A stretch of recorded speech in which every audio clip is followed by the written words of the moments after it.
Selama puluhan tahun, wilayah Arktik dianggap sebagai zona damai yang tertutup es abadi. Namun perubahan iklim telah merubah segalanya menjadi medan tempur geopolitik yang sangat panas.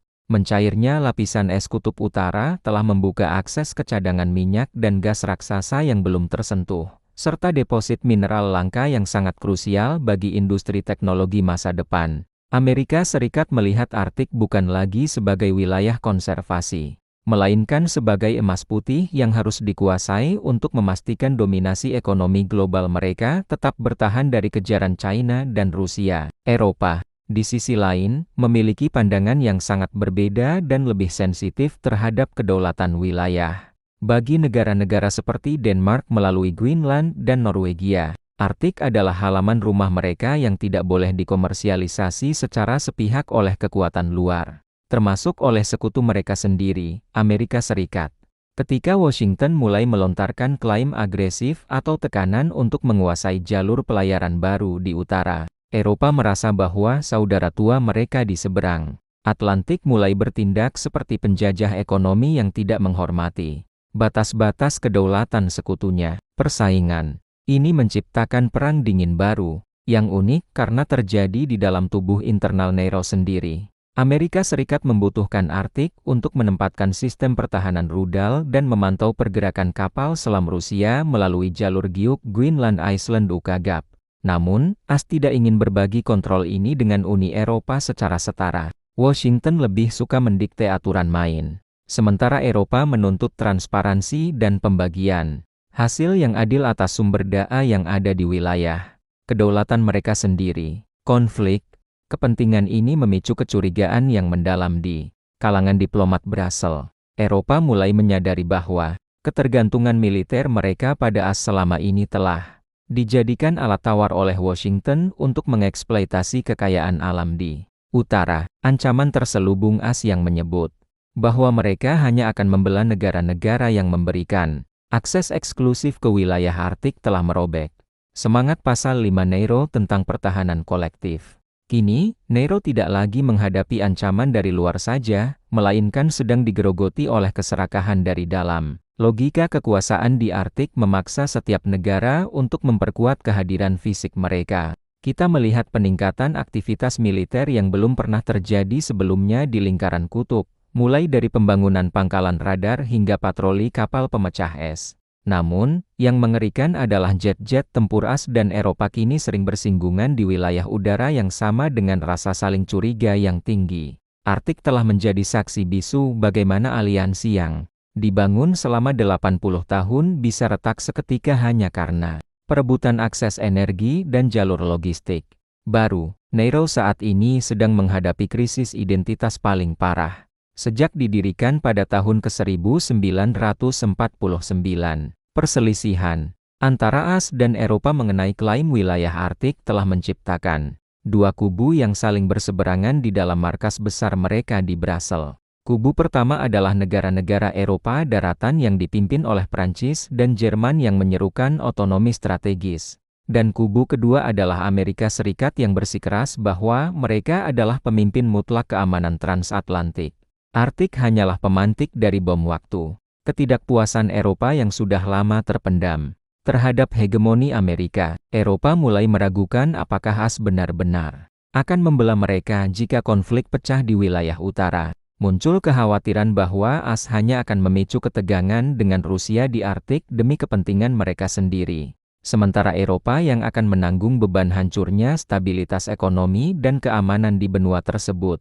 Perbedaan prioritas ini membuat NATO kehilangan arah. Amerika Serikat ingin Arktik menjadi benteng anti-Rusia, sementara Eropa ingin Arktik tetap menjadi zona ekonomi yang stabil dan berkelanjutan di bawah hukum internasional yang mereka sepakati. Ketegangan ini menjalar ke sektor teknologi dan standar militer. AS mencoba memaksakan penggunaan peralatan militer buatan mereka di pangkalan-pangkalan Arktik, yang secara otomatis memberikan Washington akses ke data intelijen dan kendali sistem pertahanan Eropa. Eropa menolak ini dan mulai membangun konsorsium pertahanan mereka sendiri. Perang dingin di internal NATO ini telah menghancurkan rasa saling percaya trust yang merupakan mata uang utama dalam sebuah aliansi militer.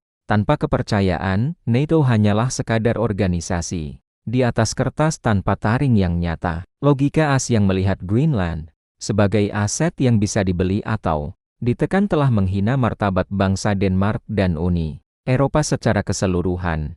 Hal ini memicu gelombang sentimen anti-Amerika di kalangan elit politik Eropa yang biasanya pro-Washington. Mereka merasa bahwa AS sedang mencoba menerapkan doktrin Monroe versi baru di wilayah Arktik, di mana hanya AS yang boleh menentukan siapa yang boleh lewat dan siapa yang boleh menambang. Eropa tidak lagi melihat AS sebagai pelindung, melainkan sebagai pesaing agresif yang mencoba merampas masa depan energi mereka. Jika keretakan ini terus berlanjut, kita akan menyaksikan pengalihan anggaran pertahanan Eropa secara masif. Alih-alih menyumbang ke kas NATO, negara-negara Eropa mungkin akan lebih memilih untuk mendanai tentara Eropa yang murni berada di bawah kendali Uni Eropa. Arktik telah menjadi katalisator bagi runtuhnya tatanan keamanan unipolar. Amerika Serikat sedang belajar dengan cara yang keras bahwa mereka tidak bisa lagi mendikte sekutu yang kini memiliki kesadaran kedaulatan yang lebih tinggi dan kepentingan ekonomi yang sangat berbeda di wilayah kutub. Krisis Arktik telah memaksa Uni Eropa untuk bangun dari tidur panjangnya dan menyadari bahwa mereka tidak bisa selamanya berlindung di bawah payung nuklir Amerika Serikat. Kelahiran gajah militer ketiga atau European Defense Union kini bukan lagi sekadar wacana di kafe-kafe Paris, melainkan kebutuhan mendesak untuk menjaga kedaulatan teritorial di utara. Prancis dan Jerman mulai memobilisasi sumber daya untuk menciptakan rantai pasok militer yang benar-benar mandiri. Mulai dari satelit navigasi Galileo yang menyaingi GPS hingga pengembangan jet tempur generasi terbaru yang tidak bergantung pada baris kode dari Pentagon. Image showing a combined map of European military forces Eurocorps with a new integrated command center logo. Separate from NATO, logika di balik kemandirian ini adalah kedaulatan operasional. Eropa ingin memiliki kemampuan untuk melakukan patroli dan penegakan hukum di wilayah Arktik tanpa harus meminta izin atau berbagi data intelijen dengan Washington. Mereka menyadari bahwa dalam perang masa depan, siapa yang menguasai data, dialah yang menang. Dengan memutus ketergantungan teknologi militer pada AS, Eropa sedang membangun benteng digital yang akan melindungi rahasia negara mereka dari pengintipan sekutu sendiri yang kini mulai bertindak seperti predator wilayah. Pergeseran ini juga berdampak pada industri pertahanan global. Perusahaan-perusahaan raksasa Eropa seperti Airbus, Dassault, dan Rheinmetall kini diarahkan untuk menciptakan alutsista yang khusus dirancang untuk medan ekstrem di Arktik. Hal ini secara langsung menantang dominasi perusahaan pertahanan AS seperti Lockheed Martin dan Boeing. Perang ekonomi ini adalah bagian tak terpisahkan dari perang dingin internal NATO. Eropa ingin memastikan bahwa setiap euro yang mereka belanjakan untuk pertahanan akan berputar di ekonomi mereka sendiri dan memperkuat kedaulatan teknologi mereka di masa depan. Namun, membangun aliansi militer mandiri di tengah tekanan AS bukanlah perkara mudah. Washington terus menggunakan lobi politik dan tekanan ekonomi untuk memecah belah persatuan Uni Eropa, terutama melalui negara-negara Eropa Timur yang masih sangat bergantung pada AS. Indonesia dan dunia melihat ini sebagai fenomena rekolonialisasi internal di mana AS mencoba mempertahankan pengaruhnya dengan cara-cara yang kasar. Namun, semakin keras AS menekan, semakin kuat keinginan negara-negara inti Eropa untuk benar-benar lepas dan berdiri di atas kaki sendiri. Jika Eropa berhasil membangun kekuatan militer yang solid, maka tatanan dunia akan benar-benar berubah menjadi multipolar. Tidak akan ada lagi satu negara tunggal yang bisa mengklaim wilayah internasional seperti Arktik sekehendak hati. Eropa akan menjadi penyeimbang yang kuat antara AS di barat dan poros Rusia-China di timur. Inilah yang kita sebut sebagai bangkitnya raksasa lama yang selama ini tertidur. Arktik adalah tempat di mana sejarah baru Eropa sebagai superpower militer mandiri sedang ditulis dengan tinta yang sangat dingin.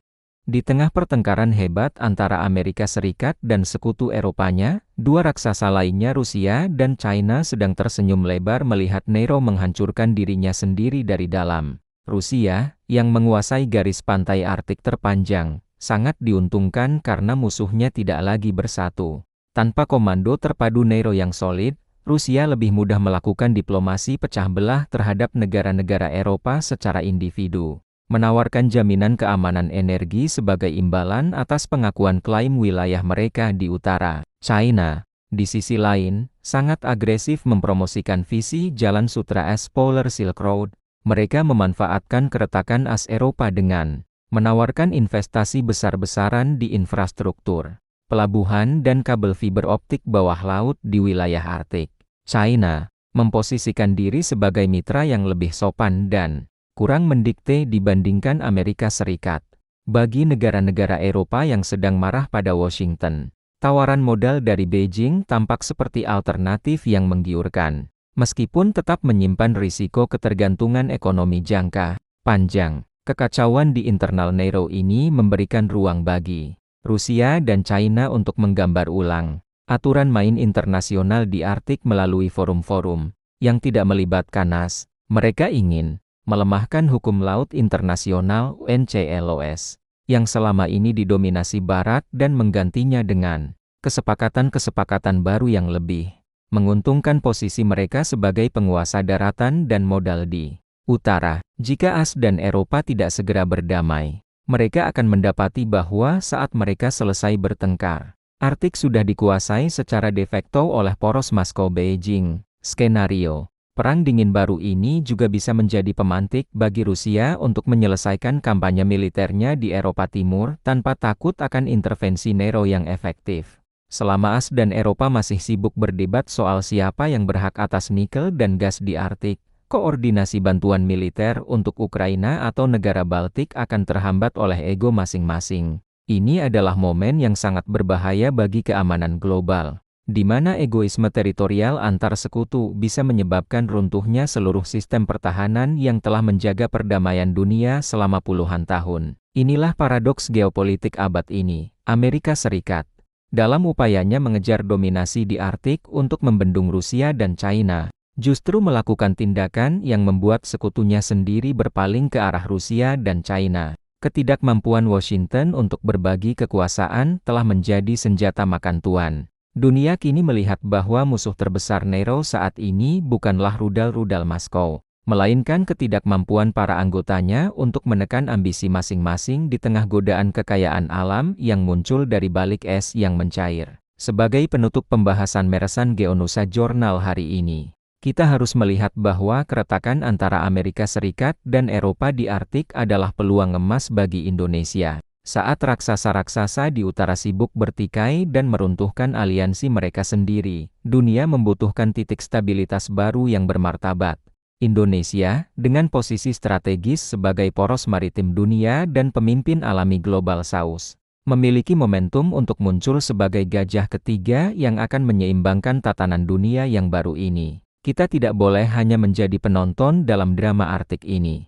Indonesia harus menggunakan kekuatan diplomasi non-bloknya untuk mengajak negara-negara lain membangun sistem keamanan global yang lebih adil dan tidak hegemonik.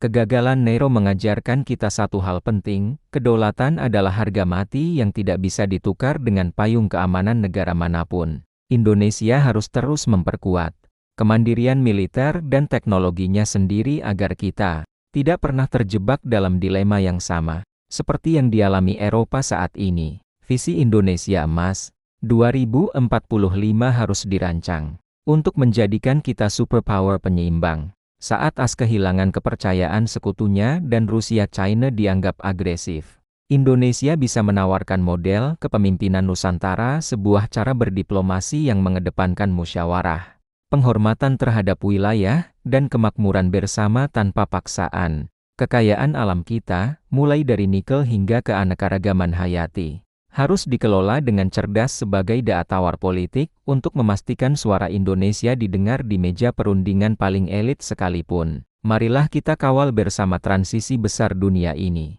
Era dominasi tunggal barat sudah berakhir di pegunungan es Arktik, dan era multipolar sedang lahir di Khatulistiwa. Persiapkan diri kalian, kuatkan literasi geopolitik kalian. Karena di tahun-tahun mendatang, keputusan yang diambil di Jakarta akan memiliki dampak yang sama besarnya dengan keputusan yang diambil di Washington atau Brussels.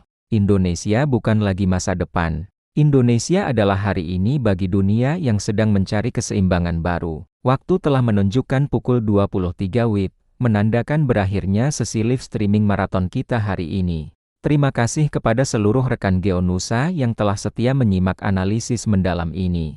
Ingatlah, saat para raksasa sedang goyah, kitalah yang harus berdiri tegak memegang kendali. Teruslah kritis, teruslah berwawasan, dan tetaplah bangga sebagai bangsa Indonesia yang berdaulat. Saya pamit, selamat malam, dan sampai jumpa di analisis dunia berikutnya. Merdeka!